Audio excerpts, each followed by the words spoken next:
एक गरीब आदमी बद्दू, रात के वक्त वो कहीं बेचारा सुबह से चला था, मदीने पहुंचते उसे रात हो गई।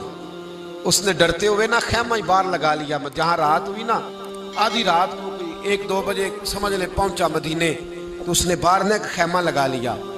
बीवी उसकी उम्मीद से थी, बच्चे की विलादत का वक्त करीब आ गया, बीमार हो गई, उसने खैमा लगाया।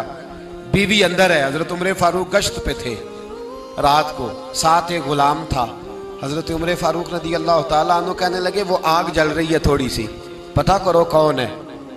तो आपका गुलाम पता करने गया तो बद्दू ने डांट दिया, कहने लगे जाओ तुम्हें क्यों बताऊं। हजरत उमर खुद गए, कहने लगे मुसाफिर भाई बता तो सही। कहने लगा जी छोड़े, मैं आपको क्यों बताऊं, मैं कौन हूं, कैसे आया हूं। फरमाया खैमे के अंदर से कराहने की आवाज आती, कोई दर्द से चीख रहा है, बता हमें बात क्या है।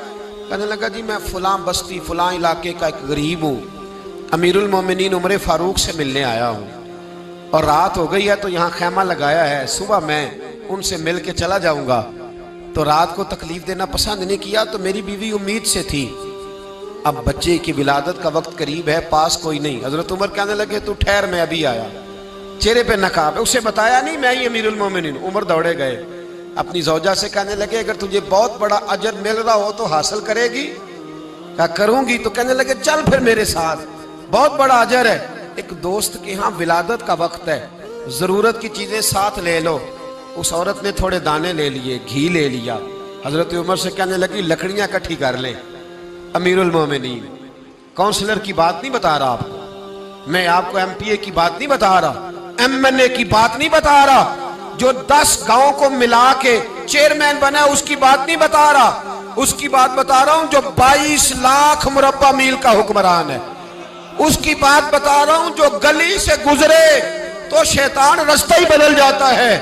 उसकी बात बता रहा हूं जिसके बारे में मेरे मुस्तफा करीम सल्लल्लाहु ताला अलैहि वसल्लम ने फरमाया मेरा उम्र तो वो है कि 950 साल हजरत जिब्रील भी इसकी शान बयान करें तो अजमत खत्म नहीं होती।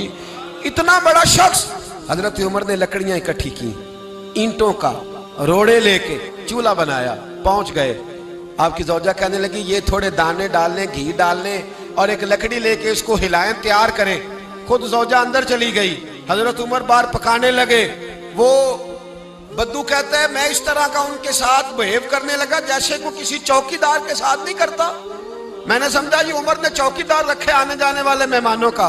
मैं कभी पानी का प्याला मांगता, कभी कोई बात, उमर दौड़े जाते, कभी पानी लाते। ओ मुसलमानों, ओ मेरे रसूल के गुलाम अजीजो, हजरत उमर फारूक।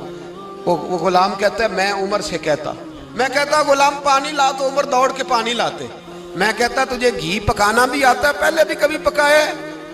तो उमर फरमाते कोशिश तो कर रहा हूं। मैं कहता पहले भी कभी तेरी बीवी ने ये काम किया है? तो हजरत उमर कहने लगे मुझे याद नहीं, पूछ के बताऊंगा। कहते हैं क्या रंग था, क्या अंदाज था, क्या मुस्तफा की तरबियत थी, क्या अंदाज हुजूर ने सिखाए गुलामों को। ये किस तरह का अमीर है कि ये हंडिया पका रहा है, फूंके मार रहा है एक गरीब के लिए, देहाती के लिए जिसे जानते भी नहीं।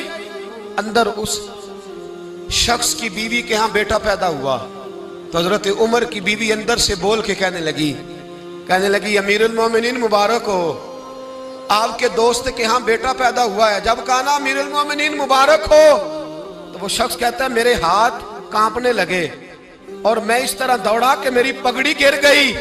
मैं दौड़ा तो उमर ने बुलाया, कहा किधर जाते हो? कहने लगा आप अमीरुल मोमिनीन हैं, आप अमीरुल मोमिनीन, आप उमर हैं। कैसर और किसरा जिसके नाम से कांपे आप वो हैं, जिसे मुस्तफा ने दुआ मांग के अल्लाह से मांगा वो वाले उमर है आप, जिसके लिए अलीउल मुर्तजा फरमाते हैं मैं रोज दुआ करता हूं वो वाले उमर है, जिसके बारे में अबू बकर सिद्दीक ने फरमाया था कि मैं अल्लाह से कहूंगा मौला जो तेरे महबूब की उम्मत के हक में सबसे बेहतर था मैं उसे खलीफा बना के, वो वाले उमर है।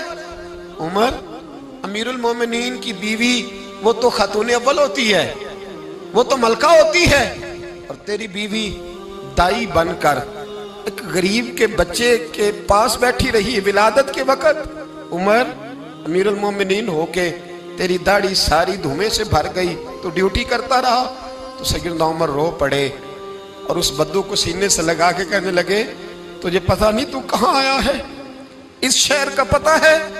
उसने कहा हुजूर कहाँ है? फरमाया ये मेरे नबी का मदीना है, ये मुस्तफ़ा का मदीना है। यहाँ अमीरों का इस्तकबाल नहीं होता, यहाँ गरीबों के इस्तकबाल होते। यहाँ हुजूर ने इस स्टेट पे मेरे रसूल पाक ने वो वाला रंग दिया है कि अब गरीब सर उठा के जीने लगे हैं, अब मजदूरों को इज्जतें मिलने लगी हैं, अब यतीमों ने सर उठा लिया है कि हमारा कोई सुनने वाला